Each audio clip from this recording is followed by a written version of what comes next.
से माता जगत जननी जगदम्बा की, पंच महाभूत शक्ति पिंड की। आज आप सब लोग सौभाग्यशाली हैं कि माता रानी की स्थान में उपस्थित है। यह पंच महाभूत शक्ति पिंड धाम है जो कि डुमरी मुसहरी मुजफ्फरपुर के प्रांगण में पड़ती है और यहाँ से पंच महाभूत शक्ति पिंड की विदाई होती है, जिनको माँ सती नवदुर्गा शक्ति पिंड जगत माता कहा गया है। इन्हीं नाम से माता को घर के अंदर में स्थापना करके समुचित सुख समृद्धि प्राप्ति करने हेतु इनकी विदाई की जाती है मंदिर से, और आप घर में इनको स्थापना कर पूजा करते हैं। इनका पूजा बड़ा सरल तरीका का है, बच्चा बूढ़ जवान कोई भी पूजा कर सकता है। मूल रूप से इनका पूजन करने का जो तौर तरीका है, ये पंच महाभूत का पूजन किया जाता है, जैसे आकाश, वायु, अग्नि, भूमि, जल। ये पांच शक्ति जो है, हम सब जितने सारे जीव प्राणी हैं, वो सभी जीव प्राणी का देख रेख करने वाले जो मालिक है, सभी का जीवांत रखने का जो मालिक है, हमारे पंच महाशक्ति हैं, जिनके बिना हमारे जीवन संभव नहीं हो सकता है। बात समझ में आ रहा है माता जी? तो थोड़ा चहलकदमी में रहिए, बोलिए जय माता की। हाँ, एकदम ऐसा नहीं कि मूर्ति की तरह रह जाइए, कोई डर की भावना नहीं है। ये मंदिर है, मंदिर में उत्साह रूप में बैठना जरूरी है। पंच महाशक्ति को पहचानने का प्रयास कीजिए। हर एक स्थिति में, हर एक परिस्थिति में आपको ये पांच ताकत आपके साथ रहते हैं, और ये पांच ताकत का कभी छुआछूत नहीं होता है, ये कभी भी नष्ट नहीं होते हैं। हमारे जन्म से शुरू होते हैं, हमारे मृत्यु के बाद तक मेरे साथ रहते हैं, मृत्यु के साथ साथ मेरे साथ रहते हैं। हम हर एक समय में ऑक्सीजन की जरूरी पड़ती है, ये हमारे पंच महाशक्ति की कृपा है। हम हमेशा जल का सेवन करते हैं, ये हमारे पंच महाशक्ति का कृपा है। हम हमेशा अपने कार्य काल में अग्नि का जरूरत पड़ता है, हमको रसोई बनाने में, घुरा आग तापने में, एवं प्रकार की जो जरूरत है जहाँ जहाँ अग्नि की, वो सब हमको सूर्यदेव की कृपा से, अग्निदेव की कृपा से प्राप्त होता है। दूसरा नंबर में कि मेरे बॉडी के अंदर में जठ अग्नि है, जो हमारे भोजन को पचाते हैं, और हमारे शरीर के अंदर में जो रक्त है, जिनको हम खून बोलते हैं, उसको वो गर्म करके रखते हैं, ताकि हमारी किसी प्रकार के शरीर में आपत्ति ना आए, है नहीं? तो इस प्रकार से जैसे हम बोलते हैं, ये आकाश की प्रक्रिया है, ये आकाश की शक्ति है। जिसको हम बोलते हैं उसको आकाश कहा जाता है। हम बहुत शॉर्टकट में बता रहे हैं, क्योंकि लंबा प्रवचन के लिए अभी समय है नहीं, अभी तो माता के विदाई का पक्ष में है। तो इनका जो स्थापना करते हैं घर के अंदर में, इनकी स्थापना करने मात्र से घर के अंदर में किसी भी प्रकार का आपको, जैसे कि तंत्र मंत्र, टोना टुटमा, भूत प्रेत, कैल करिश्मा, ओझा, गुनी, भाट, फकीर इत्यादि लोगों ने जो भी कुछ करने का प्रयास करेगा आपके घर में बिगाड़ने के संबंध में, वो नहीं बिगड़ सकता है। इसलिए नहीं बिगड़ सकता है कि जो परम शक्ति का पूजा कर रहे हैं, समुचित तीर्थ समुचित धामों में से एक धाम आपका परिवार भी हो जाता है, आपका घर भी एक धाम हो जाता है। क्यों? क्योंकि उस घर के अंदर में माँ जगजननी की स्थापना होती है, उस घर के अंदर में श्री सत्यनारायण भगवान की स्थापना हो जाती है, उस घर के अंदर में हनुमान जी की स्थापना हो जाती है, उस घर के अंदर में माँ लक्ष्मी की स्थापना हो जाती है, उस घर के अंदर में रुद्र के रूप में भगवान शिव का स्थापना हो जाती है, उस घर के अंदर में गणपति का स्थापना हो जाती है, उस घर के अंदर में गंगौट भूमि की स्थापना, माता गंगा का स्थापना हो जाती है, उस घर के अंदर में धरती माता की स्थापना हो जाती है, एवं प्रकार के सभी नवग्रहों का पूजन हो जाती है। उस घर के अंदर में सभी नक्षत्र ग्रहों का पूजन होता है। समझ लीजिए कि घर के अंदर में भगवान जगन्नाथ का पूजन होता है। एक साथ इस पिंड के अंदर, एक साथ इन मालिक के अंदर में समुचित ब्रह्मांड, समुचित दिशाएं, पूर्व पश्चिम उत्तर दक्षिण ईशान कोण, अग्नि कोण, वैव कोण, नृत्य कोण, सभी कोणों का, आकाश कोण, भूमि कोण, सभी कोणों का दर्शन हो जाता है। यानी कि आप केवल माता का पूजन करते हैं, आप शक्ति पिंड का पूजन करते हैं, आप आदि शक्ति का पूजन करते हैं, तो समझ लीजिए कि आपके नज़र से कोई भी देवता छूटता उड़ता नहीं है। 33 के 33 करोड़ देवता का पूजन मान्य हो जाता है। क्योंकि जहाँ श्री नारायण का पूजन हो गया और जहाँ जगत जननी जगदम्बा और महादेव का पूजन हो गया, जहाँ गणपति हनुमान का पूजन हो गया, जहाँ भूमि और गंगा जी का पूजन हो गया, वहाँ अब आपका कोई देवता छूट नहीं रहा है। और समझ सकते हैं आप भक्तजन कि जो घर के अंदर में इतने सारे महान देवी देवता का पूजन हो सकता है, इन भगवान का पूजन होगा, उस घर के अंदर में भला साधारण भूत प्रेत डायन जोगिन क्या बिगाड़ सकता है? सोचने की बात है। आपका जो जन्म हुआ, हमारा जो जन्म हुआ है, यह हमारे जन्म से ही मालिक साथ रहते हैं। हम बाहर में भगवान को ढूंढते हैं, इसलिए भगवान नहीं मिलते हैं कि भगवान हमारे काया में समाहित है, जो आत्मा के रूप में पहचान किया जाता है, आत्मा के रूप में उनको महसूस किया जाता है। परमात्मा से उनका कांटेक्ट कराने के लिए पूजा किया जाता है। दुनिया में धन से सब चीज़ अर्ज सकते हैं, जो जो इच्छा हो हर चीज़ आप खरीद सकते हैं, लेकिन धन से आप शांति नहीं खरीद सकते। शांति खरीदने के लिए, शांति प्राप्त करने के लिए आपको एक शक्ति का पूजन करना पड़ता है। जब तक शक्ति का पूजन नहीं करते हैं तो शांति प्राप्त होना बहुत मुश्किल है। जैसे शरीर का कपड़ा गंदा हो जाए, सरफ साबुन इत्यादि से उसको साफ किया जाता है। शरीर का ऊपर मैल बैठ जाए, गंदगी बैठ जाए, तो उसको एवं प्रकार के सरफ साबुन शैम्पू वगैरह वगैरह बहुत सारे इत्यादि सामान है जिसको प्रक्रिया से उसको साफ किया जा सकता है। जय माता की। जय माता की। तबीयत खराब है, ठीक है। अच्छा, शांति से पूजा होगा। और उसी प्रकार से बोलिए प्रेम से जय माता की। उसी प्रकार से जब शरीर के अंदर गंदगी पहुंच जाता है, बात समझ रहे, जिस प्रकार से हमने बताया कि कपड़ा धोने के लिए बहुत व्यवस्था है, शरीर को धोने के लिए बहुत व्यवस्था है, लेकिन मन में जो गंदा बैठ जाए, तन में जो गंदा बैठ जाए, उसको धोने के लिए धरती पर कोई व्यवस्था नहीं है। ना कोई सरफ, ना कोई साबुन कंपनी बनाया, आना ऐसा उपाय है। ये सारा सरफ साबुन प्रकृति के पास में है। वो क्या है? तो थोड़ा देर के लिए कोई भाव भक्ति में बढ़ जाइए, थोड़ा सा परमात्मा से जुड़ जाइए, थोड़ा सा भक्ति कर लीजिए, थोड़ा सा पूजा कर लीजिए। मन से पूजा करेंगे तो आपके अंदर की समुचित प्रकार के गंदगी बाहर निकल जाएगा। जैसे जैसे भक्ति अंदर समाहित होगा, वैसे वैसे गंदगी निकल करके बाहर चला जाएगा। जैसे जैसे परमात्मा के आशीष अंदर समाएगा, वैसे वैसे अंदर में दुराचारी व्यवहार करने वाले जो शक्ति हैं वो बाहर निकल के चला जाएगा। जब जैसे ही आपको अंदर का गलत विचार बाहर आ जाएगा और अच्छा विचार अंदर चला जाएगा, परमात्मा के समझ लीजिए इतनी बड़ी असीम कृपा हो जाएगी आपके ऊपर कि आप चाह के भी गलती नहीं कर सकते हैं, तो आपको कोई आगे बढ़ने से, विकास करने से कोई रोक नहीं सकता।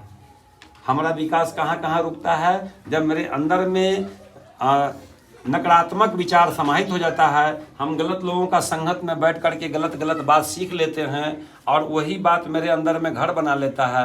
हम एक दूसरे से लड़ झगड़ लेते हैं, केस मुकदमा तक पहुंच जाते हैं, गोली बंदूक तक पहुंच जाता है, मामला फांसी लगाने से लेकर जहर खाने तक पहुंच जाता है, नहीं। लेकिन जब हम शक्ति का पूजन करते हैं तो शक्ति सदा हमारे रक्षा के प्रति काम करती है और समस्त जितना सारे अविश्वसनीय और जितना सारे नकारात्मक शक्ति घर से लेकर के, तन से लेकर के मन तक समाहित है, आपको बिजनेस, रोजी रोजगार तक जहाँ जहाँ भी घुसा है, वहाँ से आपकी भक्ति के किरणें से वो सब को सब निकल करके दूर हो जाता है और आपके घर एक पावन धाम बन जाता है। जैसे जितने सारे धाम आप जान रहे होंगे, जितने सारे तीर्थ धाम जान रहे होंगे, ऐसे प्रकार से भगवान जगन्नाथ का पूजन अपने घर में होगा, पंचशक्ति का पूजन अपने घर में होगा, पंच महाभूत शक्ति पिंड माता आदि पराशक्ति का पूजन होगा। समझ सकते हैं कि आपको घर में भला साधारण भूत प्रेत क्या करने जा सकता है, ये सोचने की बात है। इसलिए आप मन को गाड़ करके, मन को शांत अवस्था में करके इनका पूजन करना बड़ा आसान है। बहुत साधारण तरीका से पूजा किया जा सकता है। इनको जरूरी नहीं कि विद्यमान भक्त होना चाहिए, बहुत पढ़ा लिखा सेवक होना चाहिए, कोई जरूरी नहीं है। सेवक का केवल भाव की जरूरी है। भगवान को आपको तमाम प्रकार की प्रसाद चढ़ाने की जरूरत नहीं है। भगवान को प्रसाद चढ़ाने से बढ़िया है कि इनसे प्रेम कीजिए, भगवान को प्रेम करिए। भगवान को प्रेम करने का मतलब हो गया अपने शरीर से प्रेम कीजिए, अपने आप से प्रेम कीजिए, अपने बच्चों से प्रेम कीजिए, अपने समाज, अपने संसार से प्रेम कीजिए। और जो वट वृक्ष लगा हुआ है, जो वन में जितने सारे पौधा लगा है, इनका हम लोग जब विष उगलते हैं, हम लोग जो ऑक्सीजन लेते हैं, तो हम लोग उसको क्या होता है कि विष के रूप में वापस छोड़ते हैं। अब सोचिए कि हम लोग अमृत प्राप्त कर लेते हैं और उसको बजाय हम लोग विष को छोड़ देते हैं। और विष कौन लेता है? तो हमारे पौधा जितने भी है, वनस्पतियाँ, वो हमारे विष को अपने अंदर में ग्रहण कर लेता है, फिर उस विष को अमृत बना करके हमारे जीने के लिए वापस दोबारा भेज देते हैं। आप सोच सकते हैं कि हमको पौधा को नुकसान नहीं करना चाहिए, वन वृक्ष को नहीं काटना चाहिए, हरा भरा पेड़ पौधा को नहीं काटना चाहिए। ये सब बात पर ही अपना गौर करना, अपनी पूजा और भक्ति बहुत बड़ी भक्ति मानी जाती है।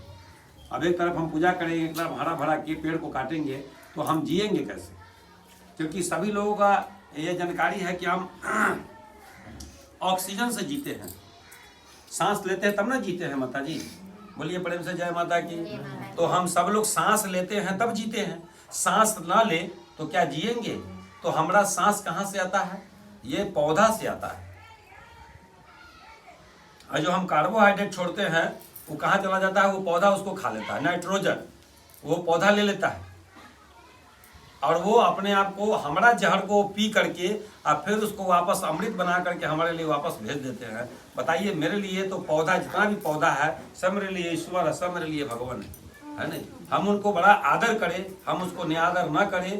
कहीं भी पौधा देखें, हरा भरा देखें, कम से कम सब आदमी का जिम्मेवारी है, साल में कुछ नहीं तो एक पौधा कहीं ना कहीं अपना स्थान पर रोक देना चाहिए, है नहीं? ताकि आप चले जाएंगे दुनिया छोड़ करके तो पौधा आपका चिन्हासी रहेगा। सुनते होइएगा कि दादा के पेड़ लगाया है पीपल का, ये परदादा के पेड़ लगाया है बड़ का, नहीं है ना? ये दादी जी नीम के पेड़ लगा के गई थी। हर दरवाजे पर नीम का पेड़ लगाइए। नीम का पेड़ लगाने के लिए बहुत अच्छा बात होता है। जहाँ भी नीम के पेड़ लगाएंगे भगवान जगन्नाथ का वास हो जाता है। नीम का पेड़ साधारण नहीं है, औला का पेड़ लगाइए, सम्मी का पेड़ लगाइए दरवाजे पे।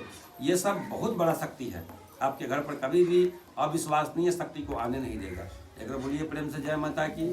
अब हम पूजा के बारे में थोड़ा जानकारी दे देते हैं कि इनका पूजा कैसे किया जाए। तो एक बढ़िया इनका हम दर्शन कराते हैं आपको, है? बोलिए पंच महाभूत शक्ति पिंड की। ये मालिक का साक्षात दर्शन है। इनके अंदर में समस्त मालिक की स्थान स्थापित हैं, जो कि आपके सामने में इनका स्थापना किया गया है। यहाँ पर श्री नारायण है, जो नेपाल की गंगटी नदी से उपस्थित है। गंगटी से अभी जो गंडक नाम पड़ा हुआ है, वो गंगटी से निकलने के कारण ही उनका गंडक नाम पड़ा है। और इनके नाम से आज अयोध्या मंदिर बन रहा है नहीं? इनके नाम से ठाकुरबाड़ी है। ठाकुर यही है, दूसरा धरती पर कोई ठाकुर नहीं है। ठाकुर कहलाने का अधिकार केवल इन ठाकुर का है, जो श्री नारायण के नाम से जाने जाते हैं, जगन्नाथ के नाम से जाने जाते हैं, विष्णु कृष्ण के नाम से जाने जाते हैं, है नहीं? तो इनकी अनगिनत नाम है, इनकी नाम संभव नहीं है जो हम ले पाए। और यहाँ पे माता की जो है बाजू में, बम्बे बाजू में भगवान भोलेनाथ की स्थापना है। उसी प्रकार से मध्य भाग में शंख की स्थापना है। उसके बाद में यहाँ श्रीमान गजराज नारायण गुमती चक्र की स्थापना है। यहाँ जो है कि यहाँ पे नवग्रह की स्थापना है। और यहाँ पे माता अन्नपूर्णा की स्थापना है, माता लक्ष्मी की स्थापना है, चीता कौड़ी की स्थापना है। इनके अंदर में गुफा के अंदर माँ बैठी हुई हैं, अष्टधातु रूप में वो बैठे हुए हैं। यंत्र की स्थापना है। ऊपर से अर्कत पात भगवान सूर्य देव की पूजा करने हेतु। इनके अंदर में नीम का लकड़ी का स्थापना है। इनके अंदर में 4 गात्री की स्थापना है। जो समुचित प्रकार के गात्री का जो पावर होता है वो आप सब जानते हैं। गात्री सभी देवियों में महान देवी है, उनसे ऊपर कोई देवी देवता नहीं है। वो सर्व हमारे जो है कि पूरे भूमि पर, पूरे तीनों लोकों में सभी देवों का माँ है, सभी देवों की शक्ति है। तो वो इनके अंदर में समाहित हैं शक्ति के रूप में। ये गंगोट भूमि है, इनके अंदर में ये पत्थरों की चट्टान लगी है। समस्त पर्वतों की पूजन किया जाता है। इनके पूजन करने मात्र से आपका समुचित सिद्धि प्राप्ति होती है, समुचित प्रकार के सुख प्राप्ति होती है और सभी प्रकार की बलाय को हनन होता है। आपके घर में कोई भी बलाय प्रवेश नहीं कर सकता है। आपके घर में किसी भी प्रकार के तंत्र मंत्र टोना टुटमा नहीं हो सकता है। एकदम दावे के साथ कहा है कि जहाँ पर श्री नारायण होंगे वहाँ पर कोई भयभूत नहीं आ सकता है, जहाँ पर हनुमान होंगे वहाँ कोई भयभूत नहीं आ सकता है। ये भी जो भी स्थापना किया गया है, ये पूर्ण रूपी एक शक्ति की स्थापना है। इनको कहाँ रख के पूजन करें? तो घर के अंदर में जहाँ पर देवता का घर है, जहाँ पर पूजा घर है, उनके लगे रख करके इनको एक आसन दे दीजिए, पीढ़ा के या चौका को या कुर्सी, टेबल, मंडप, मंदिर इत्यादि व्यवस्था बना करके इनको रखें। इनको सर से ऊपर न रखें, ऐसा जगह पर रखें ताकि आप झुक के पूजा कर सके। इनका पूजा में क्या क्या चढ़ाएं? तो आप इनको लहसुन प्याज न चढ़ाएं, मांसाहारी भोजन न चढ़ाएं और समुद्री नमक न चढ़ाएं। बाद बाकी जो भी चीज बनता है आपके घर के अंदर में, दाल, भात, पापड़, तिलौड़ी, कचौड़ी, पकौड़ी, चटनी, अचार, रोटी, फुल्की, पूरी, जो भी इत्यादि आपको लगे, इनका आप भोग लगाएं। उस भोग के अंदर में अड़हुल का फूल निश्चित रूप से चढ़ाएं। इनका जो जल लगाएंगे उस जल के अंदर में अड़हुल का फूल निश्चित लगाएं। ऐसे करके इनकी पूजा अर्चना करें, ओम का जाप करें। ओम का जाप करने से आपका समुचित बलाय हनन हो जाएगा और उसकी बजाय आपकी समृद्धि प्राप्त हो जाएगी। उसको साथ साथ में मंदिर का एक महामंत्र है, श्री ओम शंभु हरि नारायण नव दुर्गा दिव्याय नमः। इस मंत्र का भी आप जाप करें। इत्यादि और भी मंत्र है माता का, या देवी सर्वभूतेषु शक्ति रूपेण संस्थिता नमस्तस्यै नमस्तस्यै नमस्तस्यै नमो नमः। इस मंत्र का भी आप जाप करके माता को प्रसन्न कर सकते हैं। जो भी हो, नेट से ले सकते हैं, इनकी सप्तशती से ले सकते हैं, दुर्गा सप्तशती से ले सकते हैं, अपने धाम से ले सकते हैं। बहुत सारे माता का मंत्र है, बगैर मंत्र का तो माँ कभी प्रसन्न नहीं होती है। और कुछ याद ना है तो जय माता की कह करके इनके सामने में झुक जाएं तो माता माफ़ कर देती हैं, अपना सेवा का भक्ति कबूल कर लेती हैं, स्वीकार कर लेती हैं। ये है। इनको पूजा कौन कौन ना करे? तो वैसे माता इनका पूजन ना करे जो मासिक धर्म में आ जाए, जिनको फलावर के रूप में जाना जाता है। जब तक पाक साक ना हो, तृतीया स्नान न हो, जब तक कि माता को स्पर्श न करे, छुए नहीं। और जो माताएं बच्चे को जन्म देती हैं वैसे माताएं न छुएं। कब तक? जब तक कि उनकी पाक साक न हुआ, तृतीया स्नान न हुआ हो। तीसरा कौन न छुए? तो जिनके घर में कोई संगी गुजर गया हो तो ऐसे लोग न छुएं, ताकि माता को कोई दोष, माता की तरफ से कोई दोष आ जाए। साथ साथ में माता को कहीं भी ऐसे सेफ जगह पर रखें जहाँ पर कोई जूठन कठन न लेकर के माता तक पहुँचे। इनकी आदर करें, पूजा से ज़्यादा प्रेम करें, ठीक है। और बाद में कि इनकी पूजा में किसी प्रकार का कोई ये अदलन बदलन नहीं है। और कोई भी लोग दरवाजे पर जाए तो आहकावे बहकावे में न पड़े, बहुत खुश करे तो उनकी भरपेट भोजन करा देवे। अगर उल्टा सुल्टा बोलता है कि तुम्हारे ये है, फलना है, चिलना है, तो सबसे पहले आप माता को ध्यान कर ले कि मेरे घर में तो समूची शक्ति है, फिर ये हमको बारे में क्या जानता है। आप उसको परीक्षा ले सकते हैं। आप उसको कैसे परीक्षा लेंगे? आपको घरे बोलेगा घर में आपको कर्मात कर ले है, फलना कर ले है, चिलना कर ले है। जो गाँव में घूमता है सब लोग ठग, जो जिसको बोलते हैं, जो अंधकार में फंसाते हैं और जो गुरु लोगों का परेशान करते हैं, गुरु लोगों का जो विवेक का हनन करते हैं, वो गांव में घूमने वाले प्राणी, वैसे प्राणी से आप भी एग्जाम ले सकते हैं कि बाबा आप सब कुछ तो बता दिए हैं मेरे घर के बारे में, ये भी बताइए कि मेरे घर में और कौन है। अगर वो बता नहीं रहा है, क्योंकि आपको पता है कि मेरे घर में आदि पराशक्ति है, पंच महाशक्ति है, अगर वो नहीं बताता है समझ आइए कि बाबा फेल है। और बता भी दिया कि हाँ इस प्रकार के तुम्हारे घर में है, फिर पूछिए कि बताइए कि उनके अंदर में कौन कौन है, और भी बता दिया कि अब फलना फलना है। फिर उनसे आप पूछ सकते हैं कि किनके साथ में, किनके बगल में कौन है। अगर वहाँ भी सही नहीं बताया, इसका मतलब ढोंग है और गलत है। बात समझ गए? तो ये एग्जाम लेने के लिए आपका भी एग्जाम लेने का अधिकार है। आप फंसिएगा नहीं किसी के चक्कर में, सीधा सीधी परमात्मा का हाथ जोड़ लीजिएगा, हे मालिक हम अनजान हैं, आप तो जानकार हैं, और हमारे जो सदगुरु का जो बानी मिला है हम उसी पर निर्भर हैं, और हम इनको पूजा करके अपने आप को पार कर रहे हैं। आपका भवसागर का नैया पार हो जाएगा, कभी भी नहीं डगमगाएंगे। इनका पूर्ण रूपी विश्वास से पूजन करें, आपकी भलाई होता रहे। तो जो व्यक्ति भटक रहा है, जो व्यक्ति परेशान है, संतान के लिए परेशान है, और भूत प्रेत से परेशान है, डाइन जोगिन से परेशान है, उल्टा सुल्टा से परेशान है, तो उन वैसे व्यक्ति को ये महाशक्ति का पूजन करने का आप जानकारी दे सकते हैं, पहचान बता सकते हैं, परिचय दे सकते हैं। इसी के साथ साथ में अपनी पूजा को आरंभ कर रहे हैं। हम खाली नवरात्रि के बारे में आपको जानकारी दे देते हैं।